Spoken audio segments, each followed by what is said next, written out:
I just started the broadcast. Okay, we are live. All right. So, did you guys do all the reading? It was a lot of reading. Yeah. Quite a bit this time. It was good. It had a lot of like the extra exhibits in the back. So I was like, man, this is really low. Oh, halfway through, it's just exhibits. Yeah, I know. I always scroll through those big case studies and I'm like, how many pages are we talking for real?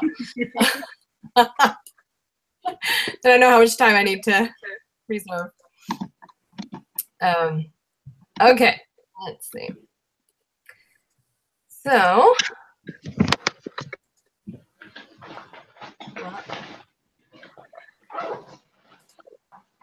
all right, we are talking about if we should hire Stepancic. I'm not sure how you say that, but we're going to go with Stepancic. So imagine that you are, what's that? That was the manager that we got the memo about? Yeah. So the manager that told one of his guys to do a repair, but he wasn't in a safe environment and he got hurt.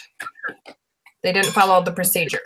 So the manager is in trouble and they're trying to figure out what to do with him. They should fire him or give him another reprimand. Or anyway, so you're supposed to imagine that you're Merton and it's time for your 9 o'clock meeting with Tevins and Harris. So what would your position be in the meeting? What would you want to advocate for? Was he given a warning, written or verbal, that he'd be fired if it happened again? It said that he had been warned a few times and this had happened before, or that he wasn't very safe in the past. Basically, like, this isn't the first time. I think it's the first time somebody got hurt. But it's not the first time that he's worked the other way. Not followed procedures. So. Yeah. Well, it's not like, I mean, he should know better. He's a manager. Everybody should be on the same page with safety. The CEO has been pretty clear that that's his focus for the company. It sounded like Bert, I'm looking at the memo, that Bert was kind of worried because Ned is well liked by people. He has a young family. He comes from a long line of Al Cohen.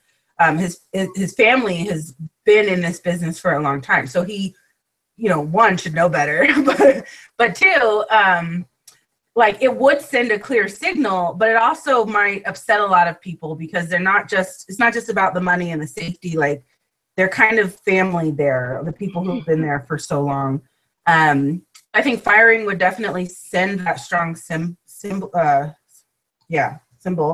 But if there was something to, like, I don't know, maybe a really harsh reprimand or like unpaid time off and say, this is your last warning, something to make it clear to him, like, this is not okay. Our verbal warnings are not getting through.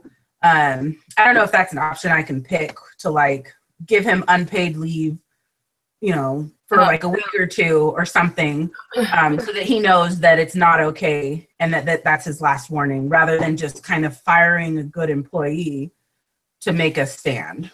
I'm a little worried about the repercussions, if it's worth it. Yeah. Okay. How about you, Jeremy?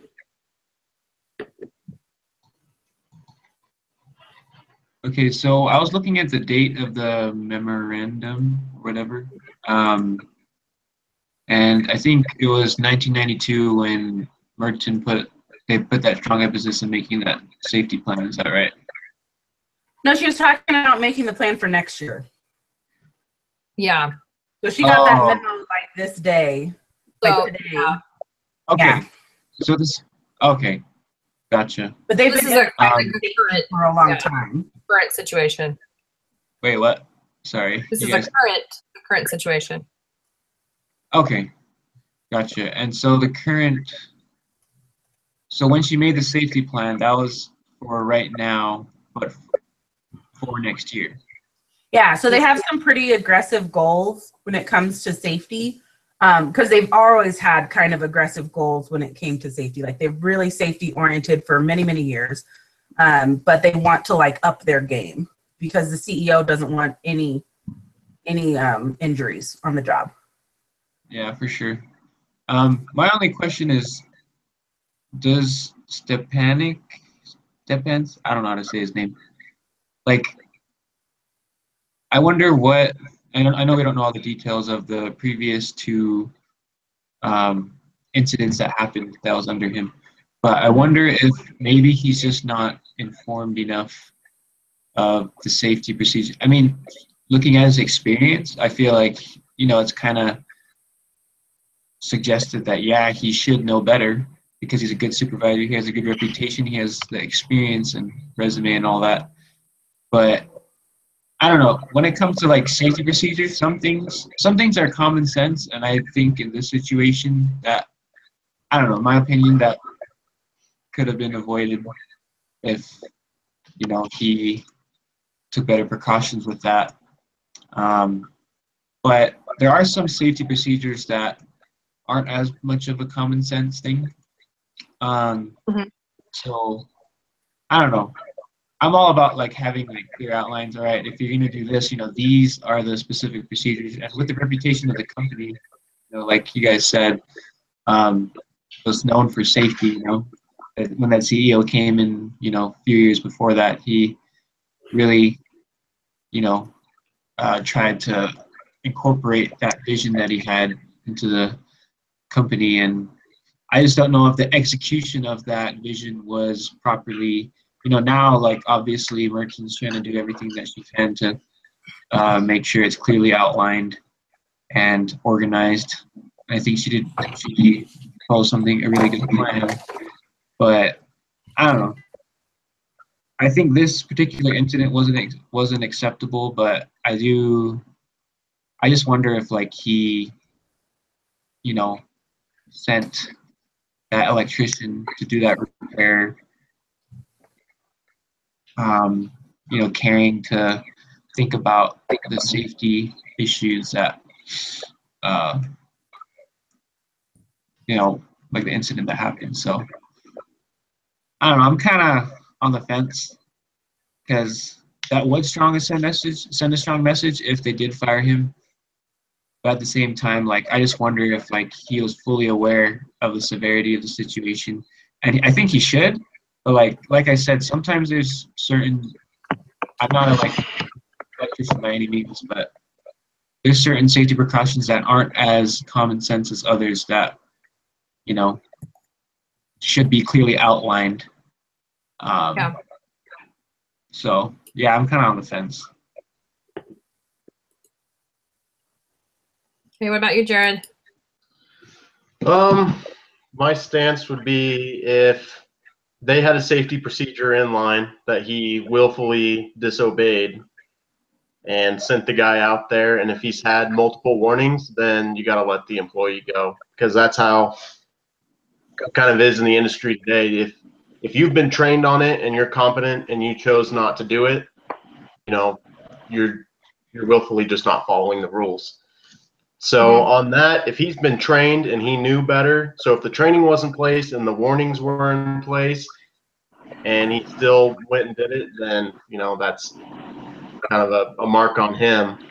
But then also, if the electrician that he sent in to do the job, said it was unsafe and he made him do it anyways, that wasn't said, then, I mean, definitely. But it wasn't in place and the warnings weren't in place and they're just trying to create this culture, then probably just a very severe warning that the next time might be his last time if they're going to keep him. So it's a lot of the circumstance in the background that we don't know.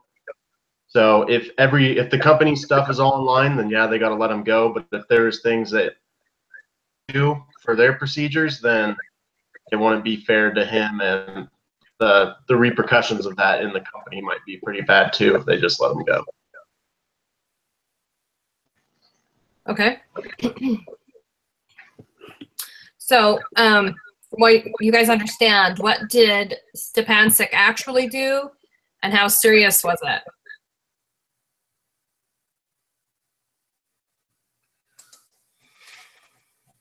Well, it sounds like he asked an employee to do something that was unsafe. Sorry, I'm trying to like look at it. The repair required Olson to work way too close to the pot line in a congested area. While making the repair, he slipped on some loose material and tried to catch himself and suffered second-degree burns on his hand and forearm and dislocated his shoulder. So, I mean, I don't know how common sense that is, but as a supervisor, with the culture that that they're trying to make there, I think that safety should have been up there in a top priority. So not only was he like, even if he didn't know, he should be educating himself on that. So I don't really think that like ignorance is an excuse to, I mean, this guy has a dislocated shoulder and second-degree burns. Those could have been prevented had whatever safety precautions, and I'm sure there were some, like they spent $4 million on upgrading safety standards. I'm pretty sure that like there's some kind of thing about, hey, this stuff is hot, you know, you need to take these precautions for it. And so I don't like it, either he willfully ignored a set rule, or he is not educating himself as a supervisor to make sure that his staff is safe.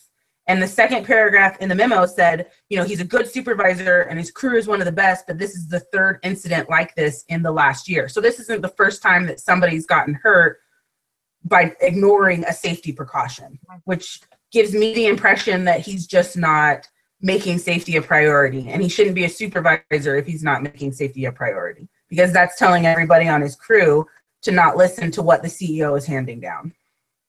Mm-hmm. That's insubordination. And then, so is it all Stepansik's fault? No, I think Olson had a choice, but who's going to tell their supervisor no? Especially when the supervisor's like, oh, whatever, just get in there. Like, we need to get this done. Well, what about the loose material on the floor? Like, whose fault is that? That depends on it. Yeah. Like, I mean, I don't know exactly where this happened in the diagrams of the factory, but it's possible that loose material is always there. And so you should be taking extra precaution in being careful around it. Or, you know, maybe he was supposed to be wearing like protective gear so that he didn't like, you know, I know that they said about like wearing long sleeve, they put, you know, restrictions on gloves when handling stuff. And so, you know, I mean, accidents do happen, but I mean, I don't think even though it was like really technical, I don't know if there was enough information in it to, or maybe I'm missing something. You guys could correct me if I'm wrong. I mean, ultimately, how it works is the last person that sees it kind of owns it, which sucks in those kind of situations. But who's at fault? Usually in the situation, it's like, well, the manager made him do it and the guy that made it happen. But if you start kind of doing a root cause analysis and all that kind of stuff, it all kind of comes back to everyone's involved. Well, did management do their job to train the employees hazards? And you know, was there trainings and things in place for this? And even if there was, then why was their employee not following it? Why did the superintendent make them do that? And then, you know, so management, anytime an incident happens, everyone's at fault all the way up until management. But ultimately, the buck stops at the guy who did it. So the electrician could have been like, no, that area is congested. I don't want to do that. And then, you know, it'd be a different story. He could have been the one that stopped it. There's a lot of people that could have been the one that stopped it. Management could have stopped it. The superintendent could have stopped it. The electrician could have, and he was the last one that could have, but didn't. So if everything flows downhill, you know, it usually lands on that guy. Yeah. And then what are the implications for like the workers and the families, supervisors, and management if he gets fired?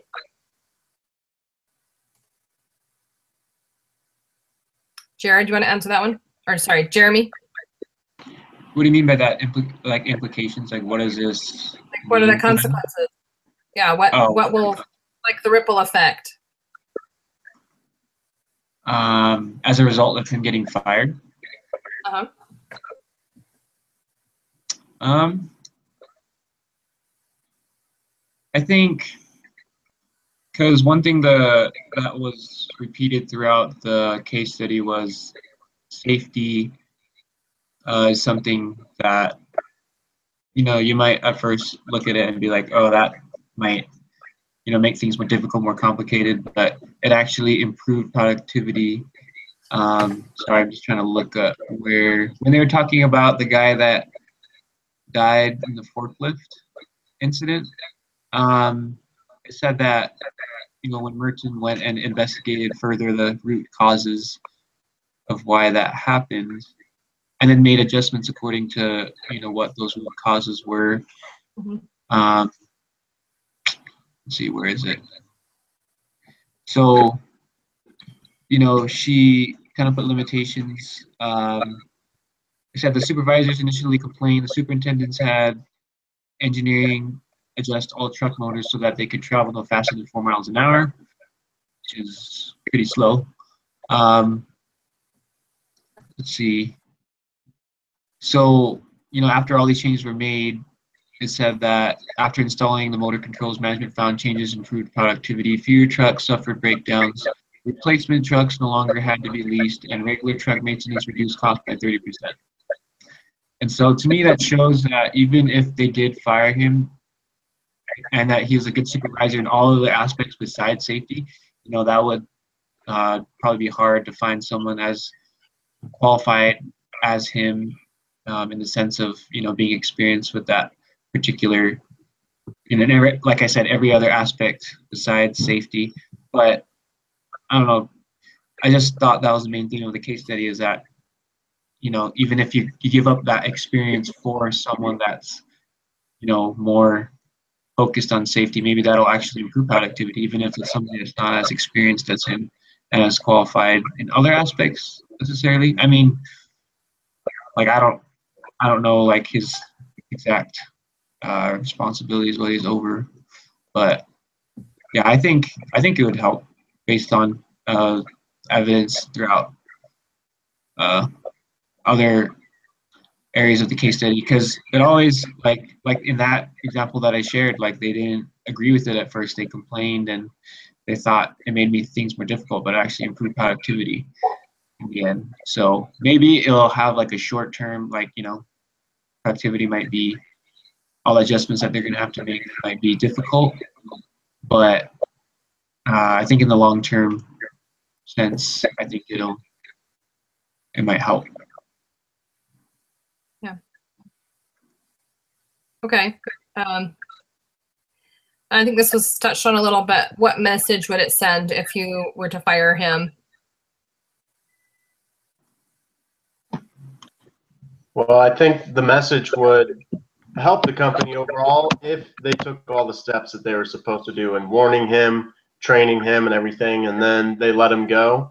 It might be like, oh, you know, the company's serious. Even though these safety procedures might be a little inconvenient to us, we better follow them because, you know, that's just the way this industry is now.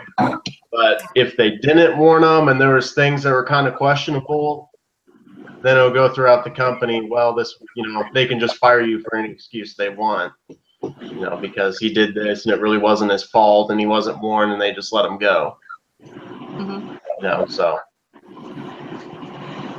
just depends what happened in the background. So it could be good to set an example, but at the same time, if they don't go about it correctly, it could, you know, cause a lot of conflict between employees. On the bottom of page 7 in the case study, it talked about how there's like a lax attitude within the plant. Like people operate according to a split standard. There's these safety procedures I know I have to follow, and then there's these ones that I don't think are important, so I don't follow them. And then it gave that example of the crane remote and how someone had left it when they weren't supposed to, and someone else had picked it up, and one of the something had fallen down and almost crushed another worker, and they ended up writing up the one who had touched the remote who shouldn't have, or writing up the one who had abandoned the remote control and giving a day off of work to the one who operated the crane, And they said after that, the rule jumped into everyone's important column. So it's not that like people don't know that they need to be safer. It's that a lot of people are getting lazy with safety, and they're not sure how to like motivate the staff to take safety seriously. So without any sort of like harsh, like giving that guy 1 day off made people more aware of, oh, I guess I should follow this rule more because they're being serious about it. You know, I don't know if we want to go as harsh as to fire this guy, but he definitely needs some kind of harsh reprimand because he's not listening. He's been warned. If he's not like looking up the rules, he should be, because this is not something that's going to go away. And it's not, and he should be taking it as seriously. Like, I don't know how much he has this lax attitude within the plant, but it sounds like a lot of people do. And in order to kind of shake them up, something needs to be done. So would it be fair to fire him considering how the other supervisors treat safety issues? Probably Only not. if you're prepared to fire them as well. If they don't step up. Okay. So we're supposed to divide into groups. And I basically, you'll be your own group because we need 3 groups. Who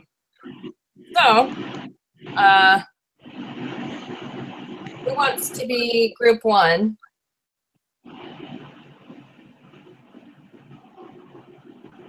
Just dish them out, Cindy. Yeah, I don't think All right.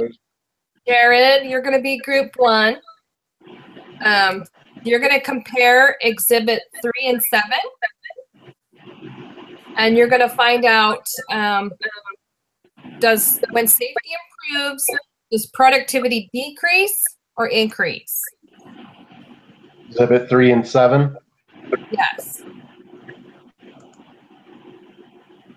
So to find that out, you're going to take the, you guys all just want to pull up your instructions? That may be faster. Looking at it.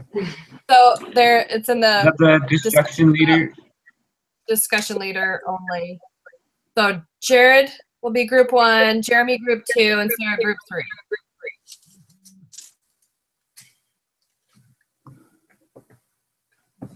So just read those instructions, and you're going to look at the exhibits and basically just look at the data and kind of come up with a reason of like what actually are the safety issues.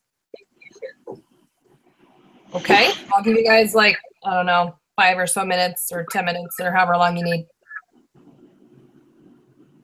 That work? Yep.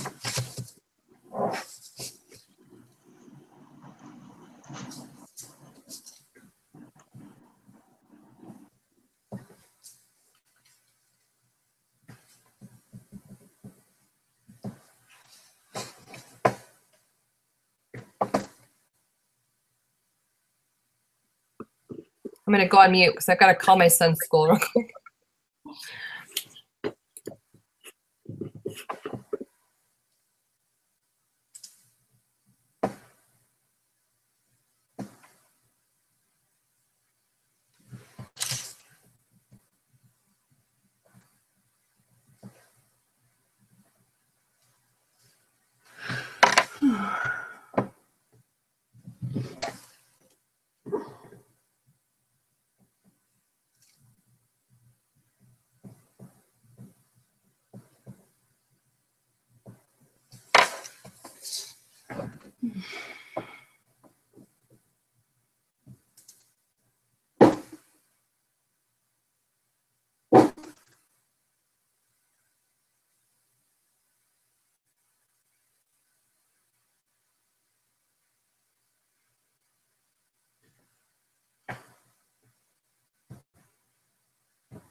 Well, I'm ready when you guys are.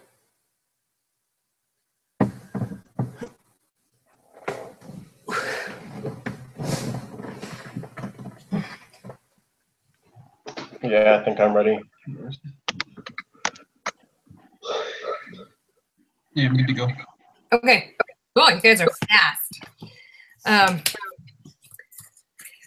So, what did you come up with? Jared, were you one? Yeah. Yeah. So What'd you it looks like, I mean, it wasn't like blown out of the water, but when they're being safer, they would do better, or looks like around the same, just Okay. depending on which area. Because I mean, I didn't add together all their injuries to make like a, just kind of looking at it from smelting to rolling and fabrication. Okay. That's Because what I they got too. continue. Yeah. I had that their productivity went up in almost every case except for like 2. So, Yeah. or 1 even. So yeah, I mean, basically safety means increased productivity, which would be a win-win, right? Yeah. Okay. So do you have an explanation of why there's a relationship between that? Well, if you have an incident that happens, depending on how serious it is, it can shut down that whole division of the job until, you know, that's been fixed. Mm-hmm. And then also, you know, if depending when you're tied off, or I mean, it takes more time to set up safety procedures, but then once you're there, you know, you can work faster and more efficiently most of the time, just Yeah. because you don't have to worry about those hazards that are surrounding you because you're taking care of them before you started. Mm-hmm. Okay. All right. What did you find, Jeremy? All right, so mine was looking at the types of injuries and Okay. from 1987 to 1991 and seeing how they improved, which types, and I had to kind of like categorize like, you know, these types of injuries, which I feel like all of them improved, but some didn't improve as well as others. Um, let's see. So the ones that had, you know, probably bigger improvements, I'd say was because there was the injuries were categorized in 2 types of conditions. One is contributing conditions, and another is contributing actions. Contributing conditions is basically, you know, where I don't know, from what I got understood from that, that's, you know, the conditions that resulted in the injury, not so much the worker's own fault, you know, own mistake or, you know, whatever. And the contributing actions were when it was something that the worker had control over, but failed to, you know, incorporate a safety procedure. So for the contributing conditions, I noticed that one improved a lot. The only ones that still had some problems were housekeeping and congestion. And I don't know if, like, to me, I think, like, especially for like an aluminum plant, I would imagine it would be pretty chaotic.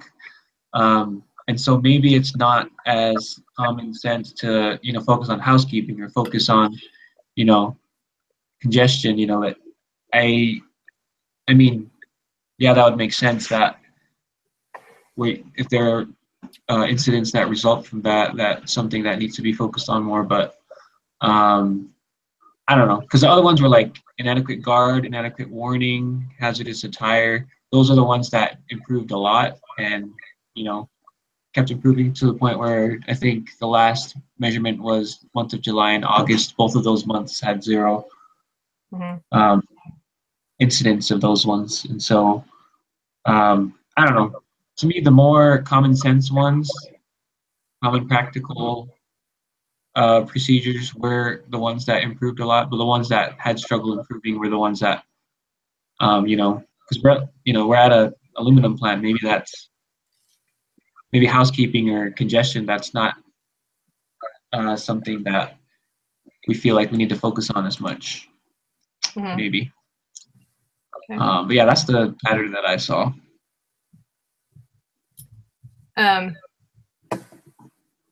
So did you see that there was anything that was real obvious that they need to fix? I noticed atmospheric was Yeah. not consistently going down. Yeah, what do you think it means by that? I don't know. I think maybe just this, like, your surroundings are unsafe. And that could be what happened in the memo, is that he slipped on some loose material, which that may be atmospheric. Yeah, it could be. It doesn't explain what they are, but that's what makes sense to me, is like the atmosphere is unsafe. Also, operating without training seems to not be consistently going down, which that's very, that's something that could be fixed easily. And then things that are used unsafely, that just means they're not choosing to follow the directions and rules with their tools and things. So Yeah, anything like else you noticed? Like improper position too, like that one had by far the most incidents out of the rest of them.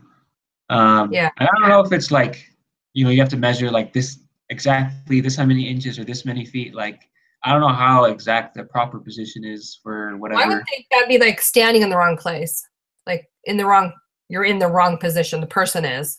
Oh, okay. Gotcha. That's what I would think. That means. Yeah. And then that's a lot of that's just human error of not choosing to be safe. Yeah. Oh. And that might not seem like, I don't know, maybe that's not something as common sense to them, like, oh, this is a safety hazard for us to be in the improper position, but I don't know. I guess it depends on what it means, but yeah, that was the biggest one by far that we failed to improve. Okay.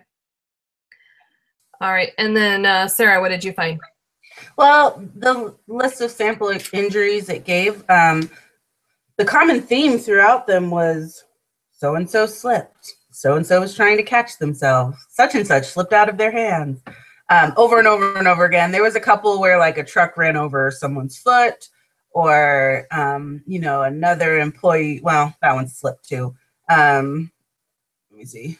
Somebody stepped on something and he fell backwards, and somebody fell off a wall. But a lot of times it seemed that it was these accidents because employees weren't being aware enough. They weren't, and I don't know about like the improper position or whatever, but almost all of the incidences for that month were somebody slipping on something, or somebody almost slipped and tried to catch themselves and leaned against something and got burned. So it's not necessarily like carelessness, because accidents do happen, but it definitely was not like equipment exploded and this person got hurt. It was like this person wasn't paying as much attention to safety, or they weren't paying enough attention to their surroundings, that, accident, it created an environment where an accident could happen. Yeah. All right. So what did you guys think about your your findings? Are you surprised by them, or does it make sense to you? Especially like with the productivity going up as safety gets better. Does that surprise you? No, I mean, for me, it made sense just because when accidents happen, it takes a lot of time, cuts down on production and things like that. And yeah, safety takes effort and a lot of planning, but overall, if you sit down and take 10 minutes to think about what you're doing and write down the risks and the hazards and what you're going to do to fix them, in the long run, that saves a lot more time, and then you're more productive. So for me, it was not too surprising. I wasn't surprised by that either. I kind of thought that sometimes when you have to do a safety rule or regulation, it's like, oh man, it's so time consuming to like lock down the machine before, make sure it's turned off before we spray it out when I could just spray it out. But the more you do something like that, the more second nature it becomes, and it doesn't take as much time to do the procedure or the safety caution before doing your job. It just becomes part of the job. And as like Jared was saying, because you're not getting hurt, it's not taking time away from trying to like backtrack or fix or, investigate. And so, the longer that you do it safely, the easier it becomes and the safer everybody is. So naturally productivity would go up. Yeah. Okay. So which type of problem do you think is easiest to solve? The ones that cost money to do, or the ones that involve changing people's behavior? The ones that cost money to do. Why would you say that? Well, it's really hard to change people's behaviors. If people don't care enough to do something, there's only so much you can do to make them. I worked at the testing center when I was on campus, and we had commercials that would run on TV. We had signs up, and we'd still get people who, spent like an hour in line zigzagging, and they'd get up to the front and they'd be like, what? I can't wear this, or what? I need a pencil, not a pen. Like, you can only throw so much information at people, but if they're not, you can't force them to ingest it and do it. So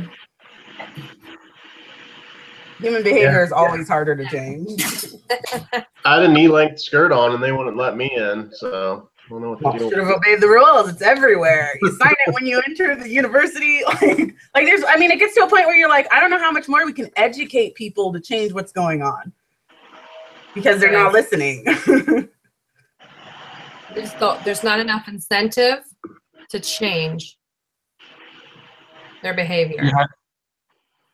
I also remember the part where it talked about, I think Merton wanted to do a monthly spot check just to see how, like, they would be doing with the safety procedures. And I think one of the things that was mentioned was that people would be on their best behavior while they're being observed, but maybe they're not as careful when they're not being observed. Mm-hmm. And so maybe it didn't give an accurate, picture of how they're actually practicing the safety procedures. So that's another difficulty that she had in trying to figure out, what needed to be changed. But I think with that, like, you could maybe not do I don't know how consistently they performed that check, but maybe we can just do completely random checks once in a while, where they don't expect it. And so, I don't know, maybe set up cameras in certain parts of the plant just to observe it that way. Because they're willing to spend $4 million. I'm guessing Well, they already spent $4 million. Yeah, for sure. And yeah, so they're definitely willing to spend that much money. I don't know. They wouldn't mind spending a few more bucks on cameras or other ways to check to see how they actually do when no one, or I don't know. Like, to me, cameras would give them help them be able to do that at all times, and so maybe they'll always be on their best behavior. So yeah, but only if they thought someone was actually watching them. Are you going to go through like hours and hours and hours of footage to double check on people? I worked at a facility where they had cameras everywhere, and they're not going to be watching the little things, but you can see if guys aren't wearing their hard hats, if they don't have their gloves on, if they're jumping over or not setting up barriers. So you can have, we had the guys up on a screen, and you could look at it and you could tell if people in there were following the rules or not, even though you're not paying attention to every little detail. So it helps some, they just got on the radio and like, hey guys, put your hard hats on. And then everyone in the room threw their hard hats back on. So in some areas it helps, but the little things, and depending on how it's set up, some areas it helps, but some areas, if people don't want to do it, they're going to find a way around it. Yeah. Plus with that too, like they can find out like when because I think incidents will still, that's good that it's improving a lot, but they'll still happen, you know, every so often, despite all of this safety training and procedures and stuff. And when they do happen, they have that option to go back and check, all right, like, you know, what are the causes of this? And I don't know, maybe when people tell the story, maybe it's different from what actually happened. Maybe the shock of the moment kind of skewed their perception of how events transpired. And so maybe that's another good way to say, to find like for sure, this is the concrete evidence that we have of why this incident occurred. And then go from there, because it seems like they're really good at analyzing past incidents and then trying to figure out ways to kind of, first of all, they know who to blame if it is someone's fault, and then give them the whatever consequences they feel would be best, and then from there, you know, make any changes to the safety procedures that would do a better job of preventing that incident from happening again.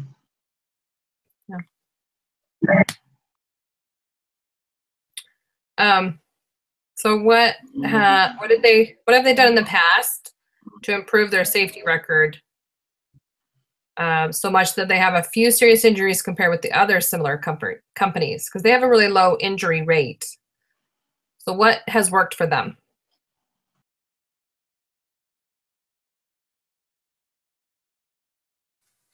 Well, I think they've been really like forthcoming about their expectations.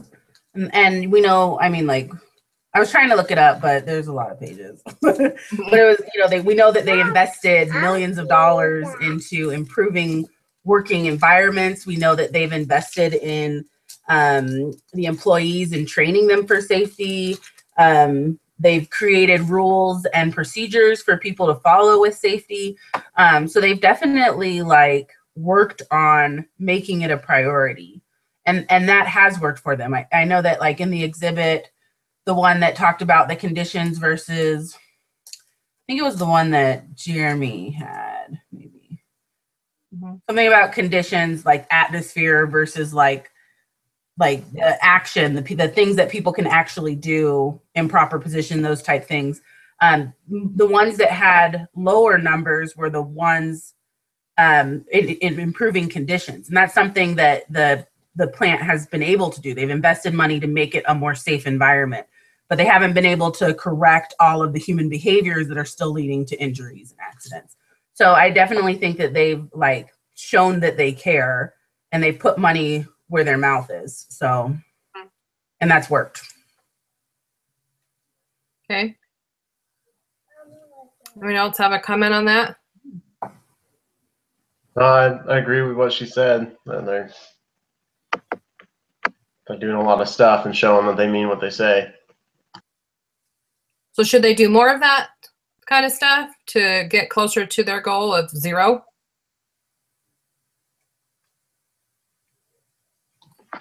Well, the biggest problem isn't those things anymore, though. Okay. I mean, so how the do you biggest problem is, like, what money can they throw at the employees to make them not mess up anymore? okay.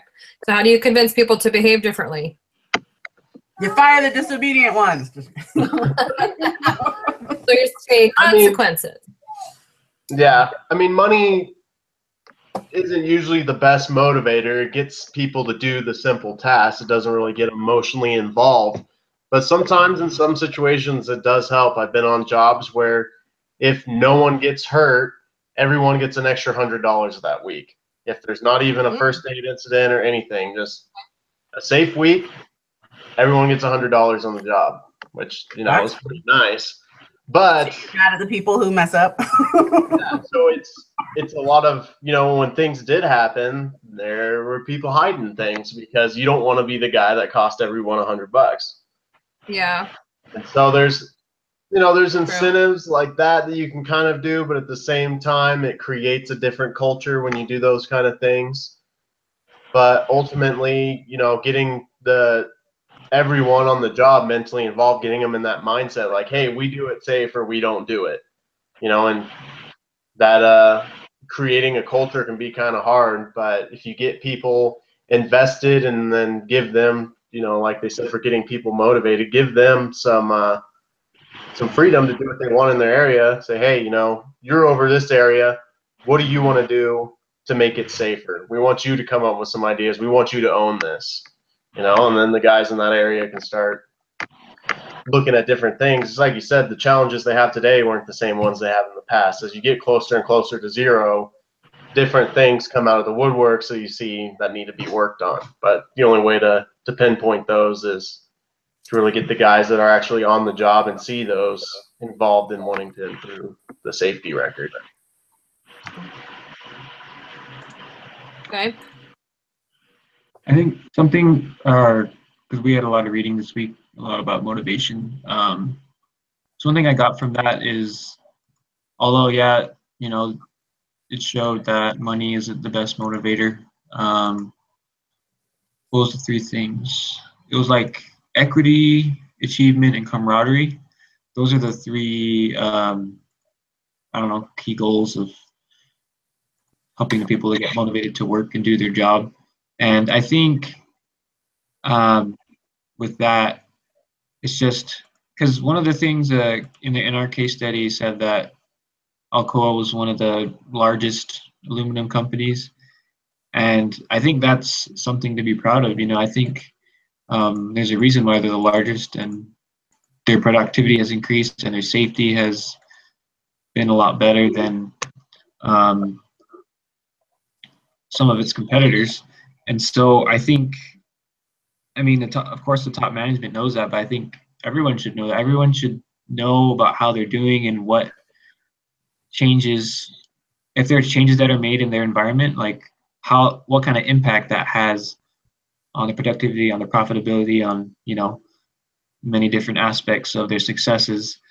And I don't know, the main thing I got from our motivation readings is, if people feel like they're in an environment where, someone's breathing down their neck, maybe, because I don't know, it kind of depends. I think, what kind of consequence you give to those that are, maybe more negligent than others in practicing those safety precautions. But I think just keeping track of the successes and what, I don't know, when you're informed of knowing how you're doing, and just being informed of like how you're doing and what the changes that have been made, how that impacts and how you're doing, and just, someone letting you know, like, this is what you're doing good. And I think the readings also said that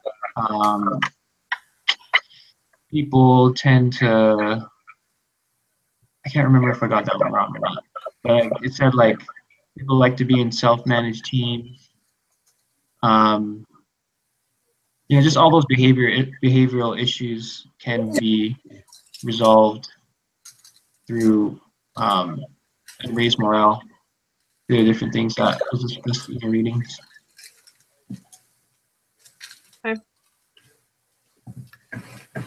So personally, what do you guys, how do you guys view like safety? Do you guys follow speed limits? Do you cross at crosswalks? Do you wear your seatbelts? Like, what motivates you to do those things, or what prevents you from doing that? I'm a bit of a rule follower. I'll walk down the street to cross at a crosswalk. And when they passed that law to do seatbelts, I was like, the government's overstepping their bounds. But I wear my seatbelt now. Like, very rarely will you find me rolling down the street without one. And I used to be a bit of a speeder, but I married a trucker. And when you're going 55 through Oregon, you just don't care about how quick you're going to get anywhere anymore.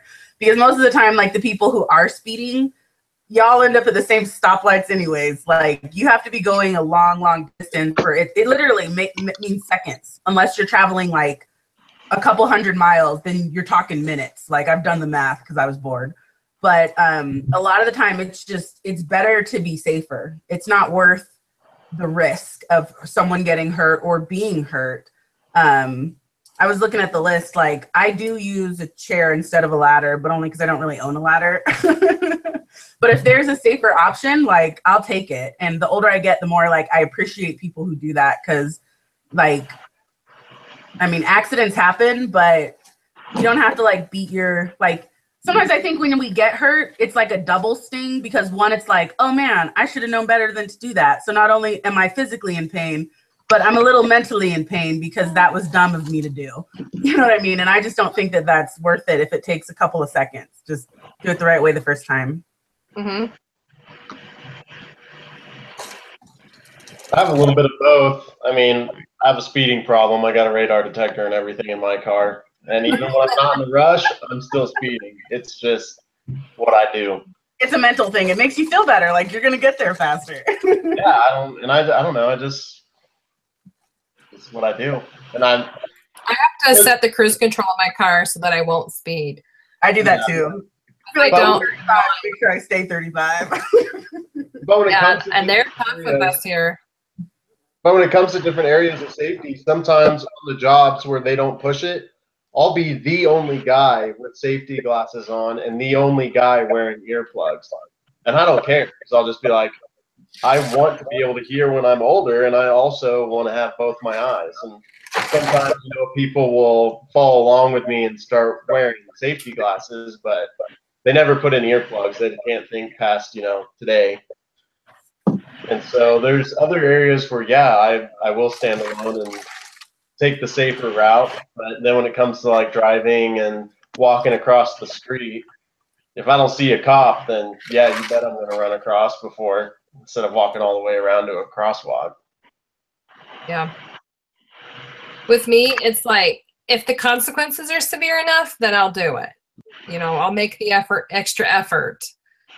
But I hate driving the speed limit, and I hate, like, you know, going to get a ladder. Like yesterday, I painted and I didn't want to change my clothes, and I got paint on my new pants, and I was mad at myself. But, you know, so for me, it's consequences to the actions that make it. You know, you have to weigh the pros and cons of doing that behavior. Yeah, and also just looking at the outcome of people that, I mean, for every rule, I mean, this is the way I think of it. For every rule, there's a reason why that rule was created, or there's someone that kind of caused that rule to be created. Especially the really specific rules, like, you know, there's some rules I'm like, how did they come up with this, you know, specific number for, you know, this constraint or whatever. Yeah, like super glue warning labels, like do not ingest. Why do you have that on there? Because someone did that. Yeah, things like that. I mean, to me, when I think about that, and if they are kind of randomly specific like that, or, you know, the ones that are not as obvious, that, you know, I might feel like the workers did in the case study, they felt like, you know, there's certain rules that they didn't think was as important as others. Just got to remember, like, there's a reason why that rule was created, and just looking at the outcome of those, that, because they had a lot of examples in the plant of people that suffered the same kind of incidents. And that, you know, to me, that's evidence. If there's proof that someone actually was a victim or, you know, kind of brought it upon themselves of a particular incident, you know, it could happen to me too if I don't take those same, you know, the safety precautions that are maybe not so obvious as much as others. And so, I don't know. To me, that's the best motivator. Just, you know, learning from the mistakes of others, and hopefully, you know, you don't learn from yourself. So when you guys look at this plan, which items will get the company to its goal? Which ones won't help much, and what's missing? Where do I find her plan? Is it an exhibit, or it was in the reading? Exhibit 11 is her plan. It's like 6 items. It's really short. Yeah, I read it and then I'm like, what plan? I read it 2 days. on Spacing. You I said it had was to go page back 11? and find out which one it was. Yeah, so it's Exhibit 11. It's like 6 items. Oh, Exhibit 11. Okay. I like the, you know, she's talking about like the recommendation for falls. That was on the list of the injuries. A lot of people were falling, a lot of slipping. Establish like the reporting procedures, detailed tracking, safety newsletter, more training for supervisors and lead operators. I'm just reading through them. Improve safety committee operations, better information, train them at the crew level. They're talking about like the safety recognition program, awards and dinners based on performance. It's kind of what Jared was saying about like, oh, rewarding people, maybe they'll be better. And then meet with superintendents on a monthly basis to review safety performance, improve the meetings and the monthly reports. I think it sounds, I mean, like she's trying to address everything that is happening and trying to motivate behavior and change behavior. And I think that that's doable, but it really just depends on how the employees are going to take it. Like if they respond really well to some or all of these, then maybe they'll meet their goals. But it really doesn't matter, like, again, like how much information or training you throw at people. If they're not going to change their behavior, nothing's going to improve. Mm-hmm. Yeah, I think a lot of the things she's going to do, I mean, safety recognition program, you know, award people for being safe, that doesn't punish others, is usually good.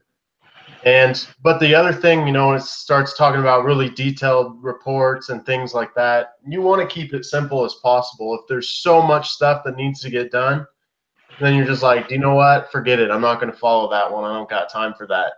You want to make it as simple and easy as possible, but also you want them to let them know that it's serious. So, you know, having those meetings and the trainings and, you know, letting it know that they're important, but make sure that you keep a balance of, well, let's not throw too much at them where they just start disregarding it because it's too much to deal with.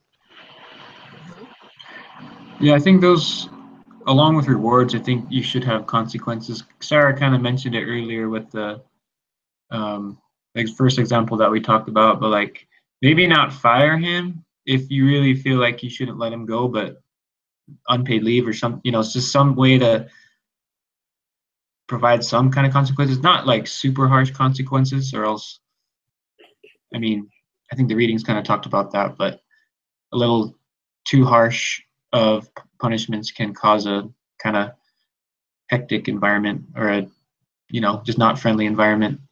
But I do think there should be some sort of consequence, you know, for when those kind of incidents happen, to kind of, because that guy was warned several times, but he didn't really have any consequences, and now they have to face whether or not they're going to fire him because, you know, he wasn't able to correct his actions.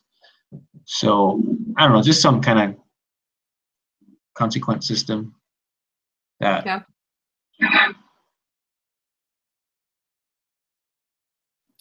Well, I thought of like the first incident where someone isn't following safety procedures. You give them a verbal and a written warning of what they did not do or did do that was not safe and not following procedures. And if there's a second instance, then you give them 30 days of unpaid leave. And if there's a third instance, then they're terminated. Like a 3 strikes, you're out kind of thing. I also think they should put cameras in the facility because they can't always be there. And safety did improve when they had someone watching. So that seemed to help a little.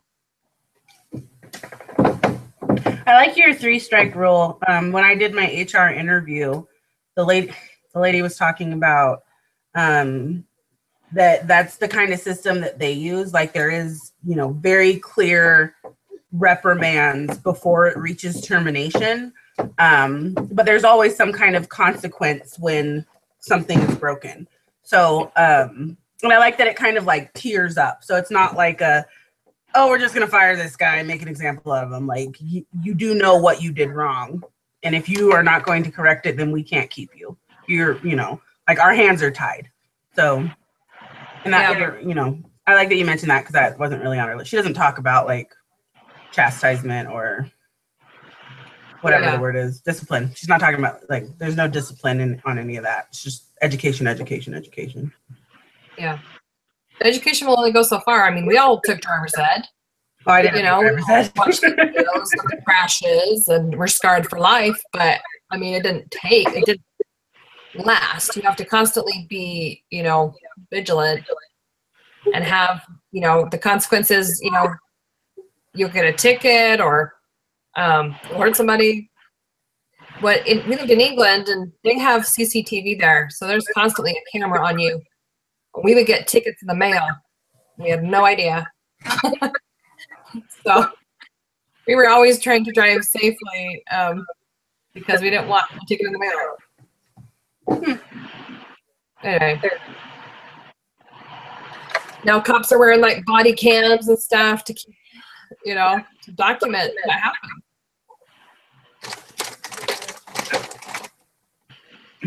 I also like the idea of having a safe week earning extra money, and maybe you can even do like a competition between departments of who can be the safest, and maybe have a little, you know, like an Olympics or something, and make it fun. Yeah. Anyway, sorry, go ahead. Got it. She's agreeing with you. So there's a whole culture that the Mission Valley is in, like this whole town, everyone works there.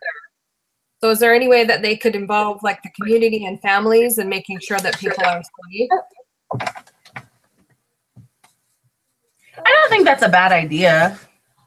I mean, instead of just doing like a work safety meeting, they could do a community safety meeting where they talk about, you know, why they are focusing on it, or, you know, like, well, how can we help the community be safer, to kind of like incorporate safety into the mind, whether you're at work or not.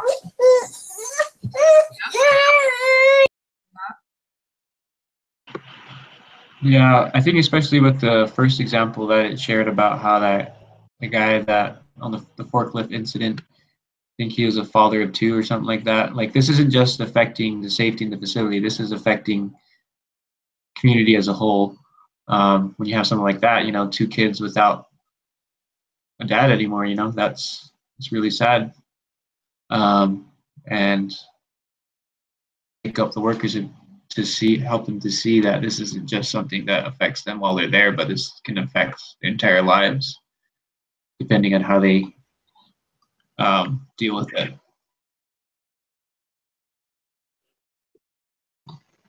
Yeah, I worked on a job where they told us to take safety home. So they gave us actually earplugs and glasses and gloves and stuff to take home and tell our families to use it too, which, you know, I thought was kind of cool, because especially the gloves, those add up really quick when you're just handing those out for guys to take home. Mm-hmm. Yeah, I like that, taking safety home, because like most people, I mean, yeah, I can't speak for everyone, but the way, like when I'm at home, I'm myself, you know. When I'm at school, I do kind of, or at work, you know, I have to put on more of a professional outlook on things. But the way that you kind of carry yourself at home, you're most likely, that's how you truly are. And if you take something like safety with you everywhere, it's kind of like integrity, you know, it's just something that becomes more natural to practice, and not just something, oh, you know, this, you know, right when I get to work and now I'm going to have all these restrictions. I'm going to have all these, I mean, it's kind of like the commandments. Like, if you look at the commandments in one way, you can say like, oh, these are a bunch of constraints that are preventing me from having fun. But, you know, the gospel's perception of that, you know, it's commandments are actually to protect us and help us to find happiness. So, you know, I don't know, that if you can establish those safety practices while you're at home, there's a lot more chances you'll have a easier or better time practicing them everywhere you go, whether it's work, whether it's, you know, anywhere. Yeah. I thought it'd be fun to have, you know, if they have X amount of days that are incident free, maybe they could have like a family carnival or something, you know, that the company pays for. And I think that would motivate guys, you know, to be safer so their kids can come, you know, have a fun time as a family. You know, something that's not just about them, that kind of extends to, you know, the community, and so that everyone's kind of pushing for this to happen.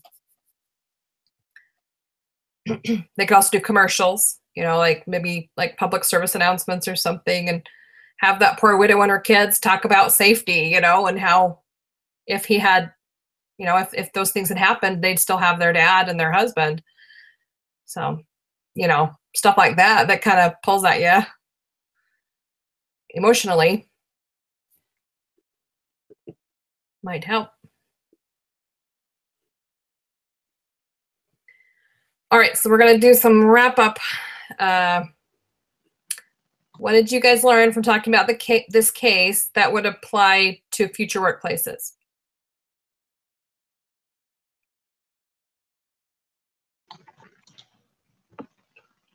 Well, I mean, you're definitely going to be dealing with people and trying to change the attitudes and the culture. And, you know, in every workplace, you're going to have, you know, someone who doesn't want to follow the rules, and you're going to have to already know kind of what you're going to do and how you're going to handle those situations.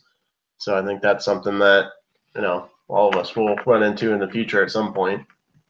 Human error. I think changing behavior is probably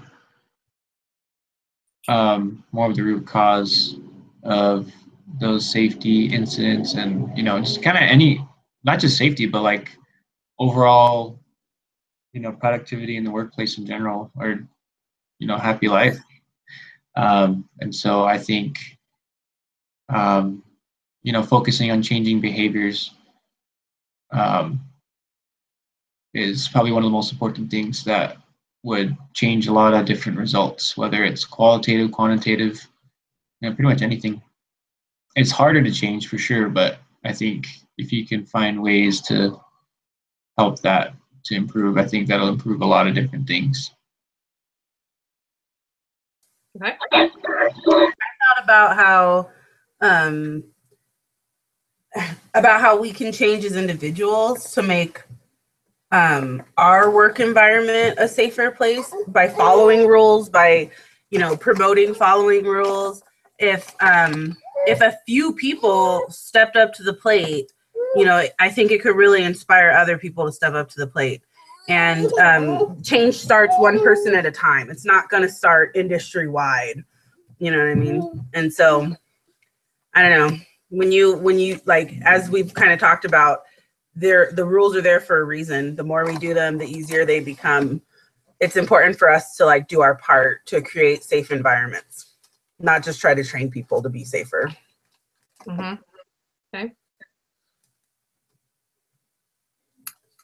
And how would you guys rate today's discussion on a scale of 0 to 10? 10 being the best, I guess. I'd probably do like an 8. I feel like a lot of times we were like, I don't know, like, I know they tried to explain this industry to us, but like, there's just a lot of things they didn't tell us, so it made it kind of hard for us to like know exactly what to do in some of the questions that they were asking. But I feel like we referred to a lot of the reading, we referred to the other assignments we've read about motivation, like we brought in some outside stuff into the discussion, which I think is great. So it was a pretty good discussion. Okay. Yeah, I agree. 8 or 9. Yep. I agree too. Okay. And then let's see. What did you like that I did as a discussion leader? And what could I do better next time? Well, I noticed that you did what I did last time, where it was like, oh, I don't remember hearing a lot of your opinion except on a couple of things. But that's kind of hard to do as a leader. But But there was especially in the very beginning, I was like, Cindy's not telling us anything about what she thinks. Yeah, but I did like that when we got to the group where you divided us up, you did contribute to each of those discussions. Like you had done the work too, so it wasn't just, oh, figure this out and then I'll grade you on how well you're doing. Yeah, I have like all this like paperwork that I'm like, all the pink is, those are like things that happened, all the pink stuff that wasn't good, and I was like, I don't know, I got all this paperwork. So anyway, I thought I better have the answers before you did. Well, yeah, I thought you did an excellent job. You could tell a lot of work was put into it. Yeah, I thought you did really good. At 2 a.m. Yeah, I could tell you were informed of, like, when you split us into groups, like, you were informed, like, after we gave our input, like, you already kind of had your own answers. And so we kind of compared and had a discussion from that. So, but I just felt like some of the questions, I guess, any of us can look at the discussion leader questions, but I always don't feel like I'm prepared to answer the questions as much as I'd like to be prepared. And it's not that I haven't read it, it's just that I haven't like kind of conceptualized. And so maybe that's just, I don't know, maybe I'm going to start reading the discussion leader questions, even though I don't know if I'm not supposed to or not, but I sometimes look over, but like this, I mean, if you add up, because they give you a suggestion of how many minutes to spend, and it's not more than like, it's supposedly an hour, but it always takes us an hour and a half or so. Yeah. So I think there's a lot of questions, and I tried to slim it down a little. Yeah. I noticed how you did that. Like we didn't like super elaborate every single person on one thing that's already been kind of covered. Yeah. So, but I wonder if as group leaders, we could kind of start prefacing the sections. Okay, well now we're going to talk about this, this, and this. Let's start with this. And that'll kind of help everyone focus on like where we're headed at least. I don't know. When I teach a class at church, that's what I like to do. Explain, this is what we're going to learn today. And then kind of go through the lesson. So. Yeah, kind of an outline. I agree. That would be nice. Okay. All right. Well, that's all I got, guys. Do we need to talk about doohickeys a little? I'm late turning my stuff in. I will get it to you soon. Sorry. How's that going, Journey? Yeah, as long as like edit around my section, I'll get it to you. I promise. Yeah, for sure. As long as you guys get it before, or Sarah, how long do you think you might need to do it? Probably a couple hours. Oh, okay. Yeah, as long as it's before tomorrow, I think. I'll get it in by tonight. So, and if you want me to help with some kind of editing because I took so long to get it done, I'll do that too. If everyone you can just like edit around where I'm at and then just kind of like flow mine from the top to the bottom or whatever, and then we can all go like read it and go over it by tomorrow night because it's not due till Monday morning. But I know I don't really like doing a lot of homework on Sunday, so whatever you guys want. You can send it in an email, and then those of us that want to edit it, have that option. Anyway, just let us know when you need our edits by. Yeah, probably by Saturday night. I would like to turn it in by then, but Okay.